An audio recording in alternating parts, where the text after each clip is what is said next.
Back-to-back wins against winning teams above 500, and it finally feels like the Wolves are waking up. The Celtics game was a statement, and the Spurs game was just proof. Even though they won without Wemby, the Spurs are a pretty good team, so let's talk about it. What's up, Wolves fans? My name is Ryan. Welcome back to the Six Wolf Show, a podcast for the fans, by a fan, no media ties, no corporate lingo, just true fan reactions where we break things down, the highs, the lows, and heart attacks together. Starting off, let's talk about that Celtics win a couple nights ago. The Wolves came in with a 3-game losing streak and they were 0-6 against winning teams, but Target Center was buzzing right away from the opening tip, before the tip actually. The Celtics are playing lights out and we badly needed a response. A couple key themes that I saw in that Boston Celtics game was the ball movement on the T-Wolves was outstanding. We had 35 assists.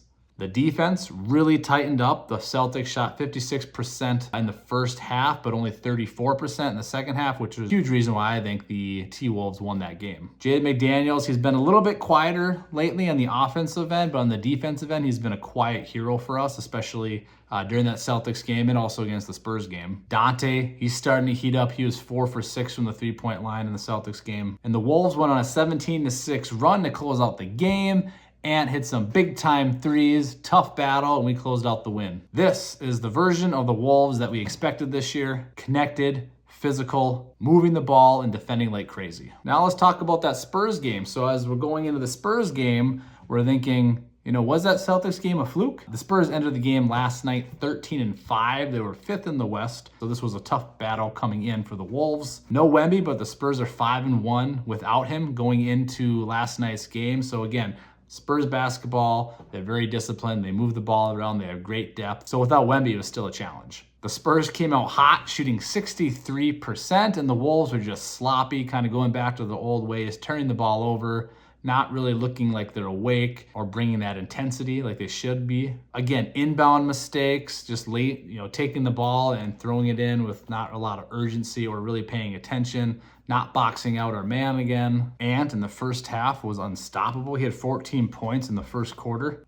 Terrence Shannon Jr., love that he's getting minutes. I think he's still trying to find his footing. He's trying to be more aggressive, but he's still been pretty inconsistent. I know he was 7 for 7 a few games ago, and coming into or during the game today in the first half, he was 0 for 7. But again, great to have him on the floor. He pushes the tempo, he pushes the pace, he gets to the rim, and that's what we need off the bench. Jalen Clark saved us with some spark minutes. And then in the second half against the Spurs, this is when the Wolves really flipped the script. Involvement was fantastic. Again, very similar to that Celtics game, getting back to that ball movement where we had 32 assists and only 15 to the Spurs, which is kind of ironic that usually the Spurs are the ones that are moving the ball and are leading in those assists per game. Nas took over in the fourth. Donte continues to hit big shots, big threes, and this team just looks like they're coming together. Mike Conley, just with the legendary veteran game, his stats weren't off the board, or if you're looking through the box score at the end of the game, they're not going to stand out at you, but he really orchestrated the offense.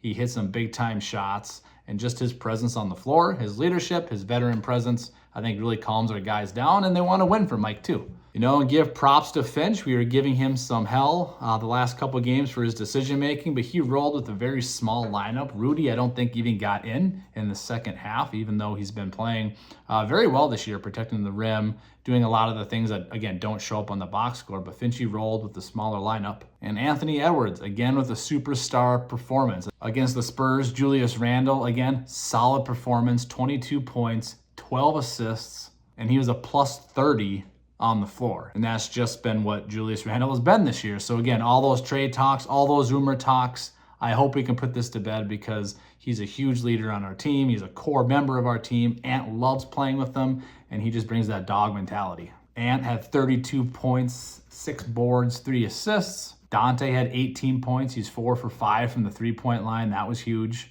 However, here's a common theme this year is points off turnovers. Spurs had 20 points off of our turnovers, and we only had 9 points off of the Spurs turnover.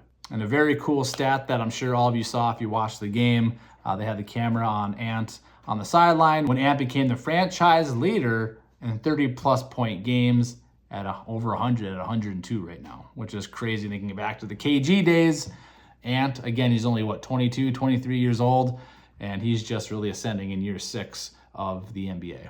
All right, back-to-back dubs at home against 2 teams above 500. Let's take some themes and tie these together here as we play back-to-back games against the Pelicans, which should be 2 more dubs. In both games, when the Wolves move the ball, we win. Against the Celtics, against the Spurs, both led the team assists, and that showed up in the box score as a huge result of us winning those 2 games. When the ball sticks, when it goes into Julius Randle land, or when Ant over dribbles, we lose. Another huge theme the past 2 games is our bench scoring starting to come alive. In the Celtics game, Terrence Shannon Jr. and Nas were huge. That duo is fantastic when our offensive starters are static or not really doing much. In the Spurs game, Nas, Donte, and Clark really changed the tempo, especially Clark in the defensive end. When Clark first checked in, we went on a 19-11 run by the time he did check out. Another theme again, Ant, like I just said, is playing like a superstar. 2 straight emotional, high-impact performances. His left-handed finishes are smooth, they're pretty, they're beautiful. His step-back jumpers are money, and he's had huge third-quarter surges, and he's really carrying us.